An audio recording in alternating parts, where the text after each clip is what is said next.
Language को promote किया जाता है, वरना जम्मू कश्मीर में गोजरी को कहीं प्रमोट नहीं किया जाता। उस कल्चर को जो गुजरों की सदियों से परंपरा है, गोजरी लैंग्वेज को आज तक प्रमोट नहीं किया। क्या वो स्कूलों में स्टडी नहीं होना चाहिए? यानी कि बच्चों को एक गोजरी किताबें जो पढ़ने को मिलती हैं, वो चीज़ें गुजरों के लिए काफ़ी अहम रोल रखती हैं कि हमारे आने वाले फ्यूचर में गुजर जो है वो हिंदी की ओर जाता है, गुजर जो है वो उर्दू की ओर जाता है, गुजर जो है तमाम लैंग्वेज को मुंह से इस्तेमाल करता है, वरना अपनी गोजरी बोलने से शर्माता है। ऐसी बातें क्या है? क्या इसकी भी कोई लड़ाई होगी? इसके लिए भी बात की जाएगी कि गुजरों का सिर्फ गुजरों का नाम है, वरना गुजर अपनी बोली को जाने कि अपनी उस लैंग्वेज। आदाब नाजरीन, आप देख रहे हैं जेके यूटी अपडेट। मैं हूँ आपका मेज़बान रोबिन चौधरी। जम्मू कश्मीर की सियासत को लेकर बात करें और जम्मू कश्मीर में सियासत सियासत के अंदर इतनी हलचल मच गई है कि आप भी बखूबी जानते हैं कि जम्मू कश्मीर की सियासत, तमाम पॉलिटिकल लीडर और अदर पार्टियों के लीडर जो है वो बाकी पार्टियों को छोड़कर भाजपा को ज्वाइन कर रहे हैं। हाल ही दिनों आपने कल भी सुना कि कांग्रेस के बड़े बड़े दिग्गज नेता जो है वो पार्टी को रिजाइन कर गए। इन्हीं सब पे बातचीत करने के लिए हमारे साथ मौजूद हैं जो पहले कभी नेशनल कॉन्फ्रेंस का हिस्सा हुआ करते थे, आज वो भाजपा का हिस्सा है, चौधरी अरशद साहब। इन्हीं से जानते हैं। अरशद साहब, पहला सवाल है आपसे कि आपने नेशनल कॉन्फ्रेंस को छोड़ दिया, एक बड़ी पुरानी पार्टी और एक बड़े पुराने ताल्लुकात थे उनके साथ, आपने पार्टी को छोड़ दिया और भाजपा को ज्वाइन किया। ऐसी क्या वजह है कि आपने नेशनल कॉन्फ्रेंस को छोड़ दिया?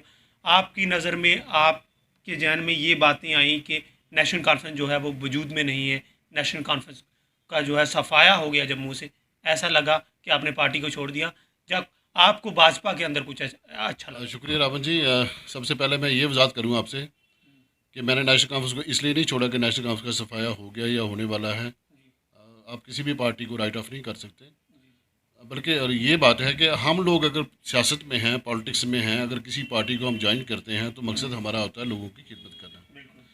अगर नेशनल कॉन्फ्रेंस हमने ज्वाइन की तो इसी नज़रिया से, इसी नीयत से की थी कि हम लोगों के काम आ सकें, लोगों के काम करवा सकें। तो जहाँ तक हमारी हमने कोशिश की तो कुछ काम हुए, कुछ ना हो सके। हाँ, अलबत्ता उसके बाद बीजेपी ज्वाइन करने की वजह मैं आपको बता दूं कि बीजेपी ने पिछले दिनों, पिछले 1.5-2 साल में बहुत बड़े फैसले गुजरों के हक़ में लिए, जिसमें आपकी रिजर्वेशंस हैं, पंचायत लेवल रिजर्वेशंस हैं आपकी, उसके साथ साथ आपकी बीडीसी, डीडीसी रिजर्वेशंस हैं। आज आज आपके 40 से ज़्यादा तो उसमें मेंबर्स हैं, आपके डीडीसी मेंबर्स हैं। और उसके बाद उनका एक बड़ा तारीखी फैसला ये था कि पॉलिटिकल रिजर्वेशन का जो डिमांड हम पिछले 20 साल से करते आए हैं, हमने नेशनल कॉन्फ्रेंस से भी की, बाकी सियासी पार्टियां जो जो भी हुकूमत में रही उन सब से हमने डिमांड की कि ये हमारा हक है, ये हमें दिया जाए। अब उनकी क्या मजबूरियां थी, वो नहीं दे पाए। बीजेपी ने ये फैसला, बहुत बड़ा फैसला करके एक बहुत बड़ी राहत गुजरों को दे दी। बहुत एक देखें, किसी भी कम्युनिटी को अगर आप आगे ले जाना चाहते हैं तो सियासी लेवल पे उनकी रिप्रेजेंटेशन होना बहुत ज़रूरी है। वो असम्बली लेवल पे हो, वो पंचायत लेवल पे हो, वो बीडीसी लेवल पे हो, डीडीसी लेवल पे हो या पार्लियामेंट लेवल पे हो। हम तो ये भी चाहेंगे कि ये सिर्फ स्टेट तक महदूद ना रहे, यहाँ पे अगर पार्लियामेंट के लिए भी किसी रिजर्व होती है तो करनी चाहिए। तो उसके बाद सबसे बड़ा फैसला जो किया सरकार ने, अक्सर हम ये डिस्कस करते रहते हैं कि आए दिन हमारे गुजर बकरवाल कम्युनिटी को किसी न किसी वजह से किसी परेशानी का शिकार होना पड़ता था, और सेंट्रल गवर्नमेंट ने फॉरेस्ट राइट एक्ट ला के यहाँ लागू करके, ये तो आप पहले आ चुका था, लेकिन यहाँ उन्होंने लागू करके ये बहुत बड़ी मुश्किल आसान कर दी है। तो इसका फ़ायदा जो है, जो हमारी खाना बदोश कम्युनिटी है, वो जो जंगलों में बसते हैं, जंगलों में रहते हैं, जिनको परेशानी देखनी पड़ती थी, वो लोग इसका फ़ायदा उठाएंगे और उनको उस परेशानी से राहत मिलेगी। अच्छा जी, मैं जानना चाहूँगा कि फॉरेस्ट राइट एक्ट लागू हुआ, वरना जो नहीं सकता पे इम्प्लीमेंट, उनको, उन लोगों, नोमैड्स लोगों को फ़ायदा नहीं हुआ। आज भी वो फॉरेस्ट के लोग जो हैं वो उनको धमकाते, डराते हैं और अपनी ज़मीन से निकाल देते हैं। कहाँ तक से ये ज़मीनी सत्ता पे कब तक इम्प्लीमेंट होगा और कब तक जो है वो एसटी कम्युनिटी को फ़ायदा मिलेगा?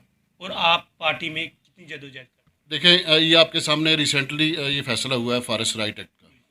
अब किसी भी चीज़ को लागू करने के लिए थोड़ा तो टाइम दरकार होता है, और हमें थोड़ी सी पेशेंस रख के और अपने लोगों को इस पे जागरूक करके, उनको अवेयर करके, उनको बेदार करके उनको समझाना पड़ेगी कि भाई आपका ये हक और ये तरीका है हक लेने का। तो बहुत जल्दी ये सारी जो फॉर्मेलिटीज़ हैं, क्योंकि हमारा जो बीच में 1-2 महीना गुजरे हैं, वो तो ट्रांजिट पीरियड था लोगों का। वो माइग्रेशन पीरियड था। उस माइग्रेशन पीरियड में तो आप किसी के पास ना को जा सकता ना को बात कर सकता है। बिल्कुल। आप कश्मीर से भी यहाँ लोग आके सेटल हो गए, यहाँ बैठ गए हैं। अब वो अपने अपनी सारी सारी जो फॉर्मेलिटीज़ उनकी हैं गवर्नमेंट कर रही है। गवर्नमेंट सारी कमेटीज़ फॉर्म कर रही है, उसमें ग्राम सभा है। इवन के अर्बन एरियाज़ में भी गवर्नमेंट ने कुछ कमेटीज़ फॉर्म की हैं, जिनके जो इनके सारे जो मामलात हैं उनको वो उनका उनका हक जो है उनको मिलेगा। जो बैकवर्ड एरिए हैं जैसे कि 70 साल 75 साल के अंदर ऐसे गुजरों के ट्राइबल्स के घर हैं, जहाँ तक आज भी मैंने ग्राउंड ज़ीरो पर जाकर रिपोर्टिंग की है कि जहाँ पर भी कच्चा रास्ता शुरू होता है, जहाँ पर भी ट्राइबल के लोग हैं, अभी तक उनको रास्ता नहीं है, रोड की कनेक्टिविटी नहीं है, पानी की सुविधा नहीं है। तमाम वो स्कीमें कब तक गुजरों के घर में पहुँचेगी, और भाजपा पहुँचाने की कोशिश भी कर रही है या सिर्फ यकीनन भाजपा जो कर रही है वो शायद इससे पहले किसी पार्टी ने नहीं किया। और मैं आप अगर हम जम्मू की बात करें, और ये आप सही कह रहे हैं, कुछ इलाका ऐसे हैं कि जहाँ पे अभी वो बुनियादी सहूलतें जो लोगों को नहीं मिल पाई हैं।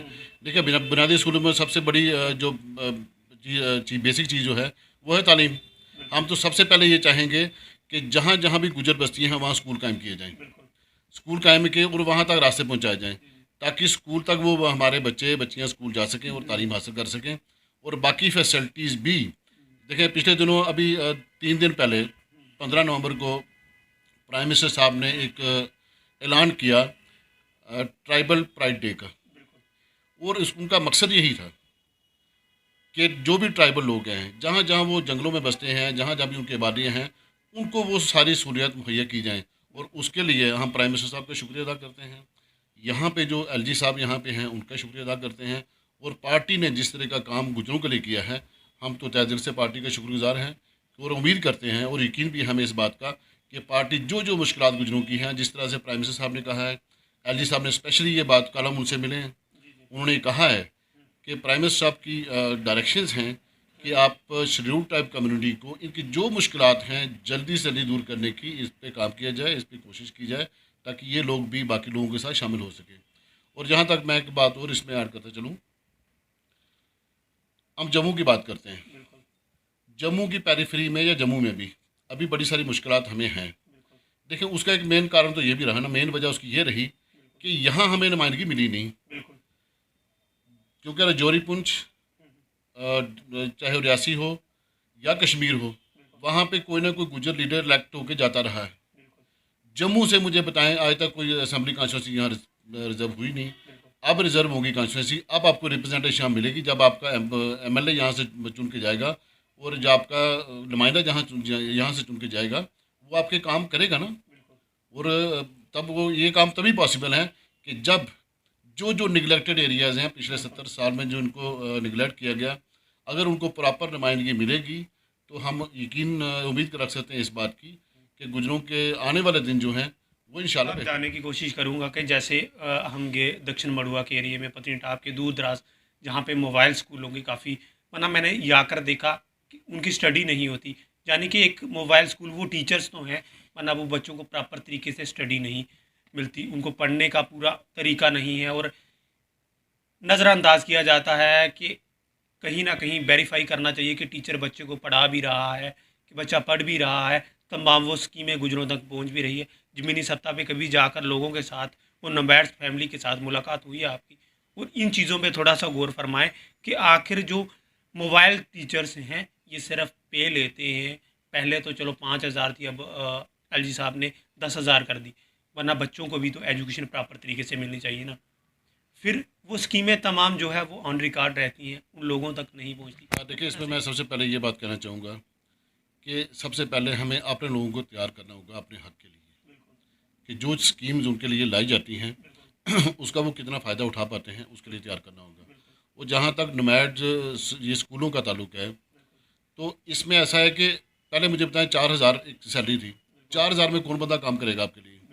अब एलजी स्टेट एडमिनिस्ट्रेशन ने और एलजी साहब ने एक फ़ैसला किया कि इनको 4,000 से 10,000 पे लाया जाए, और प्रॉपर इनकी वो इनका देखा जाए कि क्या ये स्कूल अटेंड करते भी कि नहीं करते।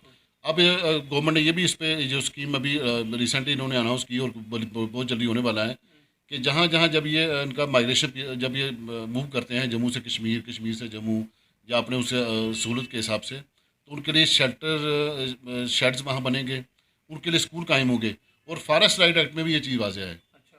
कि जहाँ जहाँ पे आपकी फॉरेस्ट राइट एक्ट जहाँ पे होगा वहाँ पे आपको स्कूल बनाने में कोई दिक्कत नहीं होगी। अब उसमें आपके लिए घर बनेंगे, उसके लिए स्कूल बनेंगे, उसके लिए आपके हेल्थ फैसिलिटीज़ जो हैं वो भी आपको मिलेंगी वहाँ पे। तो हमारी तो पुरज़ोर डिमांड, पहली डिमांड तो यही है कि जो भी गुजर बस्तियों के नज़दीक या उनके जहाँ भी वो लोग बसते हैं उनके लिए तालीम की जो सहूलत है वो पहले मुहैया की जाए। और ये जो मोबाइल टीचर्स जिनकी हम बात करते हैं उन पे कड़ी नज़र रख के उनको देखा जाए, उनको चेक किया जाए क्या वो अपनी ड्यूटी निभा रहे हैं।